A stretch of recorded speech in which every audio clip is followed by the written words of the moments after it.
from the station working for you. This is WRTV News at 11, streaming now. Thanks for joining us tonight. I'm Mark Mullins. And I'm Amanda Starrentino. Now at 11, a COVID-19 vaccine is one step closer to being administered in the U.S. Meanwhile, thousands of Hoosiers are in the hospital fighting the virus. And Congress is running out of time to reach a deal that would provide financial support for Americans. We have the latest on those negotiations, but first tonight, a reminder that there are resources to help if you're facing issues with a landlord or a management company. WRTV gets almost daily emails from viewers who say they've been cheated out of money, time, and comfort. Our Cornelius Hawker is getting answers for two women who reached out for help.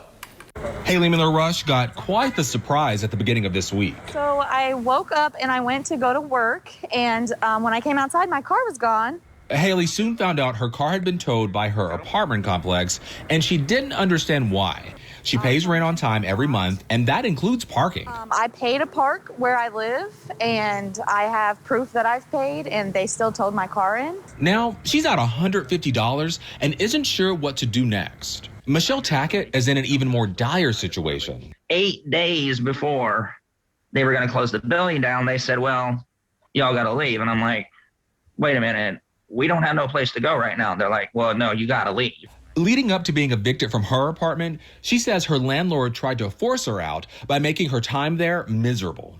It starts getting hot, and they would not turn on the air conditioner in our room. And it got to the point where I was having seizures. Michelle has several videos showing what she says her landlord did, turning off the electricity, the water. And though these situations are different, Brandon Beeler with Indiana Legal Services says both of the women could take their problems to small claims court. In Indiana, you can see a tenant, or I guess anyone who files a claim, can seek up to $8,000 of damages. But you have to be prepared to show proof of your losses, according to Brandon. As you prepare for the case, just document as closely as you can with as much proof as you can what losses you incurred. That's why Brandon says it's important to document everything if you are in a tenant-landlord dispute, whether it's videos like Michelle took or payment records like Haley has. Mark? Cornelius, thank you. Now, if you need help with a situation like this, you can apply on Indiana Legal Services website. They help with situations like the one you saw in the story here, and along with COVID-19 housing-related issues as well. We have a link posted to their intake application in this story on our website at WRTV.com. Kevin Gregory joins us now with a first look at our weather. And Kevin, you wouldn't believe it was December today. No, and you won't believe it's December tomorrow. So we're just as mild. We hit 60 today. We're still at 47. You step outside and that's above our average high for this time of year. We're dry. Skies are clear. Let me show you where our rainmaker will come from. It sits in the southwest tonight. You can see starting to come out into the plains from Texas into Oklahoma and Kansas. That's the rain that will move to the north and east. Will not impact the first half of tomorrow. Temperatures around 40 in the morning, 54 at noon. The afternoon temperature, although slightly cooler because of increasing clouds, will still make it to 57. Pretty uniform temperatures across all of central Indiana. Watch tomorrow night. Our chance for rain will increase, especially between 7 and 11. That's the rain arriving. How it will impact the first half of your weekend and what takes place on Sunday coming up. We are waiting on a final decision from the FDA and the CDC on a COVID-19 vaccine. Today, a committee of scientists and doctors voted in favor of issuing an emergency use authorization for Pfizer's COVID-19 vaccine. The vaccine was found to be 95% effective with no serious side effects. Millions of doses are ready to be shipped from Pfizer's facility in Michigan, including 55,000 doses that will be given to Indiana's frontline healthcare workers. Today's decision was made as the U.S. faces its deadliest week since the pandemic began. More than 15,000 COVID deaths in the last 7 days. Here in Indiana, the State Department of Health is reporting 96 additional COVID deaths that took place between December 1st and yesterday. The number of Hoosiers hospitalized with COVID-19 has decreased slightly the last 2 days, but more than 3,200 were still in the hospital as of Wednesday. Frontline healthcare workers are asking all of us to do our part to get Indiana's COVID numbers under control and relieve some of the pressure on hospitals. IU Health ICU nurse Monica Hammerly shared her thoughts in a video diary. I'm asking you as a healthcare worker that is seeing how our numbers are increasing and how we are spreading ourselves very thin. I'm begging you to be mindful of what you're doing to help us curb this. Make sure that you are not in groups. Make sure that you are sanitizing and doing what you can as wearing this simple thing. Is it comfortable? No, it isn't. Is it necessary? Yes, it is. Thank you so much for doing your part. Health officials are hopeful that vaccines can help relieve some of the pressure on healthcare workers who are stretched thin trying to keep up with the pandemic. But remember, it will still be months before a vaccine is widely available to the public. So watch out for the scams that are out there trying to tell you otherwise. Scammers have been sending email, text, and social media messages offering early access to a vaccine. They may pose as the health department, an insurance company, or your medical provider to offer you the vaccine. The Indiana Secretary of State's office recommends getting vaccine information from two sources, the State Department of Health and the Centers for Disease Control. If you are someone who is in a high-risk category, you need to be connecting with the real sources of vaccines and not somebody who's just going to take your money. It should be noted, too, that everything we've heard so far is that these vaccines will be free. So if anyone is trying to charge you for a vaccine, that is a huge red flag. Remember that a vaccine distribution site or insurance company will not call and ask for your social security number or financial information. You can find more information about reporting scams right now on the WRTV app. We are answering the key questions concerning a COVID-19 vaccine. We have easy to see information so you know what's going on when the vaccine arrives, which should be next week. That's all up right now on our website at WRTV.com. Marion County schools will be allowed to resume in-person classes just a few days into the new year, but not all districts are ready to return to the classroom. During today's coronavirus update from Marion County, Dr. Virginia Kane shared this graph to explain how the decision to reopen schools was reached. It shows the rate of cases between November 8th to December 8th per 100,000 residents. Middle and elementary school age kids, plus those under 5, have the lowest rates. Dr. Kane says this shows schools are not contributing to community spread of COVID-19, so the county will allow in-person learning again beginning January 4th. At least one district, Indianapolis Public Schools, says it will keep students out of the classroom longer to review COVID numbers after winter break. Also during today's update, Indianapolis Mayor Joe Hogsett called out lawmakers in Washington for the current indecision about a second round of funding to support families and businesses struggling to make it through the pandemic. He says funds distributed earlier this year helped provide food, rent, and work relief, but those funds will be gone in 3 weeks. He says lawmakers are putting more lives in danger. The gridlock and the resulting inaction from Washington has run the gamut. Initially inconvenient, it quickly became baffling, then frustrating, and then and now unconscionable. I am left with no other way to describe it other than deadly. And there is no sign of an end to that gridlock. There was some hope for a $900 billion bipartisan stimulus bill in Congress, but ABC News has learned Senate Leader Mitch McConnell is not in favor of the plan. Republicans are pushing to include COVID-related lawsuit protections for businesses and healthcare facilities. Democrats are insisting state and local governments get $160 billion to prevent layoffs. Whether both can be passed in the same bill before Christmas is questionable. We cannot leave here without having a piece of legislation. And I can say this unequivocally, what Mr. McConnell is putting forth in terms of liability is such an assault on Americans workers that I hope that the group goes nowhere near what he is presenting. The American people are hurting. We're in the thick of one of the worst national crises in modern memory, and people's eyes are fixed on Congress. They need the House and the Senate to stop chasing our tails and make a law. Congress is also working to pass an end-of-the-year funding bill to avoid a government shutdown. I would like to know that if my kid is like, okay, yeah, Santa's going to bring me a gift. Well, guess what? Santa looks like you.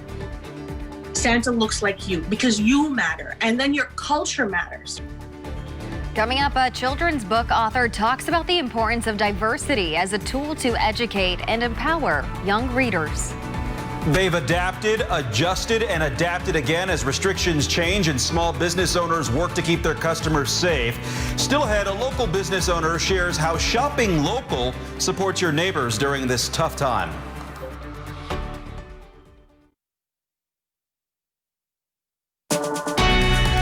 From the station working for you, this is WRTV News at 11, streaming now. Welcome back. Throughout the pandemic, we have been sharing with you ways to support local businesses, and that is more important than ever as we head into the holiday season. Tonight, WRTV's Cameron Riddle shows you how a Fountain Square business adapted to survive, but could still use your help. Like all of us, life changed in March for Amanda DeVary and her staff at Turketti's in Fountain Square. Before the pandemic, DeVary's businesses, which sit right next door to each other, were all thriving. But as the pandemic arrived, the market, deli, and sit-down bar and restaurant were all converted to a curbside pickup and delivery service. If we hadn't made those changes, I don't know what would have happened to our market, because connecting the dots safely to keep our doors open was all about having the curbside pickup available. DeVary's wholesale meat production facility, which supplies a number of area restaurants, was the main thing keeping her businesses afloat through the darkest days of the year. That's when she had to let go half of her staff. Today, her staff is now back up to 20, and that's only possible thanks to the community that supports her small business. We relied on regulars. This neighborhood is really, really good to us. We have a lot of families and young professionals, and so they would see us maybe 3 times a week. I would see the same faces every day. DeVary is urging Hoosiers to shop small and shop local this holiday season. That's why she's made it easier to order hot food that's ready to go or order freshly cut meats online that are delivered right to your front door. She says every purchase is keeping a business open and employees working. It is truly how you can save your community right now. It's really hard for the holiday season to, have employees that can't rely on a paycheck. So I'm looking around at my neighbors, hoping that they make it through to spring so that way we can all, rise up together again. Cameron Riddle, WRTV. You can get a look of all of Turketti's offerings online, and to help you support local businesses as you do your holiday shopping and plan for celebrations, we have a list of local businesses that can use your support. Just head to the We Are Open Indies section of the WRTV app to find our guide to shopping local. The city of Carmel has reached an agreement with the Goat, a tavern that has generated complaints because of its late hours and loud noise. 2 days ago, the city announced the Goat would be restricted hours of operation established by the previous owners of the property. That means closing time for the tavern was supposed to be 2 o'clock in the afternoon. While the owners work to officially change those hours, the city says the tavern can stay open until 11 p.m. Monday through Thursday and until midnight Friday and Saturday. The Goat also has to stick to a certain noise level, and live music is prohibited. A children's book author is talking to WRTV about the importance of diversity in kids' picture books, and not just diversity of skin color, but holiday traditions as well. Yolanda T. Marshall was born in Guyana and later moved to Canada. In her book, A Piece of Black Cake for Santa, she explores the difference between Western and Caribbean Christmas traditions. She hopes children who share her background can see themselves in her characters, and that other kids can enjoy the book while learning about a different culture. You know that people are out there looking for this, and I'm more so educating our younger generation. So with every book that comes out, I find more people are gravitating And that's great. Like I just, for myself, I'm a parent, and I want my readers to know that, guess what? You're going to learn about new cultures, and you're going to learn about yourself too. It allows you to just have an imagination and have it relate to your home, and also teaches others to respect that this is what it is in my home. This is how my Santa is going to be, and that's just fine. You can learn more about Marshall's books and her thoughts on representation in this story on the WRTV app. If you're counting, we're 10 straight days now without rain or snow in central Indiana. So we are 0 for December, but I'd say we're 24 hours away from ending the streak, as some rain will arrive tomorrow night and linger into Saturday, especially through the first half of Saturday. Okay, the mild air is not going anywhere. If you loved today, I bet you did. We hit 60 in Indy, 64 in Terre Haute. You'll like tomorrow and Saturday temperature-wise, but Saturday windy and wet, especially through the first half of the day. Then you need your winter coat for Sunday and most of next week as colder air returns. 57 tomorrow. That's despite the cloud cover increasing through the day. A south wind gusting to 20 will help bring the warmer temperatures. Rain and wind Saturday. Sunday, we might, let me back up 1 second. You may hear some rumbles of thunder Saturday, not expecting any severe weather. Temperatures, they'll be in the 50s to almost 60 degrees, especially as you get south of Indy. We're dry during the daylight hours. Our chance for rain increases Friday night and becomes widespread overnight into Saturday. Also, tomorrow afternoon into tomorrow night, the wind will strengthen. The storm center that sits out towards Texas tonight will be pushing into Illinois tomorrow night and Saturday. That opens the door to colder air on the backside of the weather system. So at first we're on the mild side. Temperature at 55 Saturday, only 38 on Sunday. There's your rain probability, and you can see how it's skewed to the morning hours, most likely before noon. As we get into the afternoon, I think our rain chances diminish quickly. A couple of lightning bolts there. It's not that likely that we'll hear thunder, but maybe you will. But late in the day, our temperatures fall into the 40s, as you can see, by 5 o'clock as the rain comes to an end. There's your strong wind. It's pretty consistent through the day, first out of the south and then starts moving to the west and eventually the northwest, which will allow the colder temperatures. 7 a.m. Saturday morning to mid-morning, and then through the afternoon we start to dry out, as I mentioned. 7-day forecast is pretty consistent with temperatures in the 30s once we get to Sunday. From Sunday through next Thursday, temperatures in the 30s. We'll watch for some snow showers or potential light snow on Wednesday of next week. You said the S word. All right. Thanks, Kevin. Indiana's educators need backup. WRTV's Hiring Hoosiers has been keeping you connected with job opportunities throughout the pandemic, and that includes a growing need for substitute teachers. We want to note that the classroom video that you'll see in this story was shot prior to the pandemic. WRTV talked to Kelly Education, a company that provides instructional support to classrooms across the country. They tell us there was a big need for instructional assistants in central Indiana prior to the pandemic, and now the need has grown, which means the pay has increased for many districts. They are seeing many people from different backgrounds step up and fill these positions, like Josephine Brewington, a permanent sub for Beech Grove schools. She says potential substitutes should feel safe working in the classroom during in-person learning.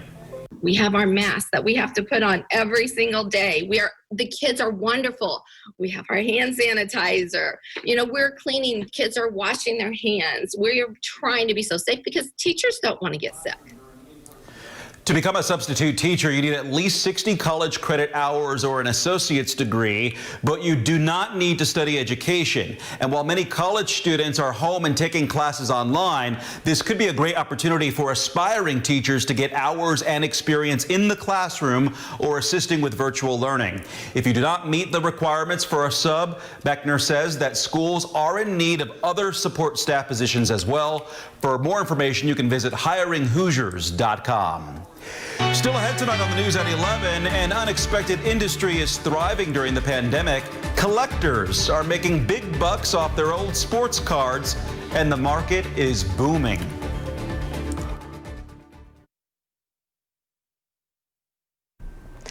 We will know a lot more about the Colts' playoff chances after Sunday's game against the Raiders. Indianapolis defeated the Houston Texans last week, so they will try to ride the momentum into this week's game. Right now, the Colts are at 8-4 and tied with Tennessee at the top of the AFC South.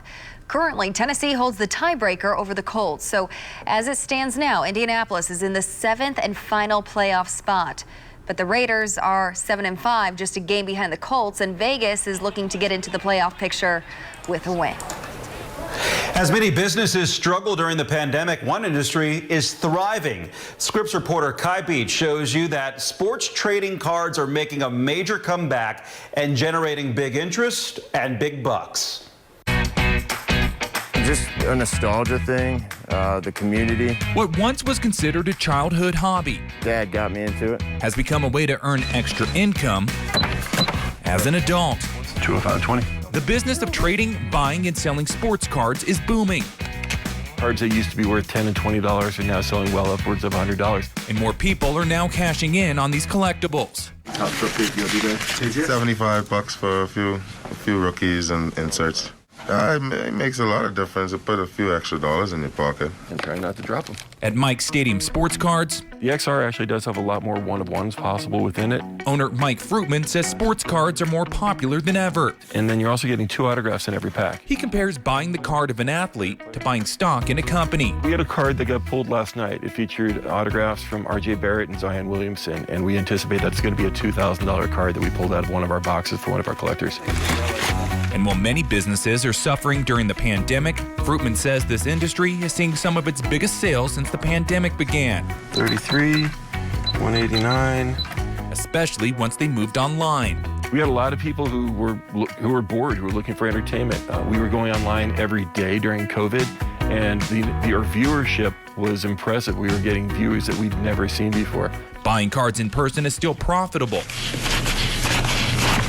Oh, I spent a couple $100 getting some baseball cards and football cards for my kids. But with more attention, Fruitman says fewer cards are becoming available. And the amount of people who are opening up card stores or becoming breakers, it's all just taffy, and that taffy's just getting slowly pulled apart. Everyone's getting less and less, it seems.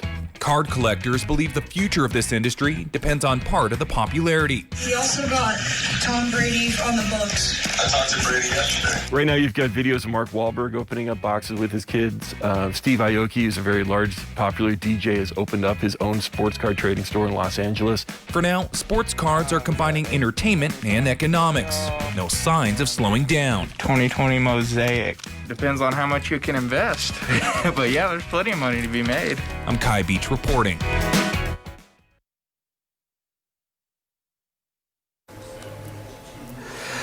Well, tomorrow is the night. Amanda is hitting the ice with Nitro during the Indy Fuel home opener. And if you're heading to the game, be sure to bring a new unwrapped stuffed animal for the WRTV toy drive. And the teddy bear toss will look a little different this year for COVID-19 safety reasons. You can toss stuffed animals into bins in the lobby instead of onto the ice. And there's still time to donate if you're not going to the game. Just check out WRTV.com/toy drive. No ice around tomorrow. 38 in the morning, 57 your afternoon high, and it is Friday, guys. Mark, Amanda? We are excited about that. Hey, thanks for joining us here on this Thursday for WRTV News at 11. The GMI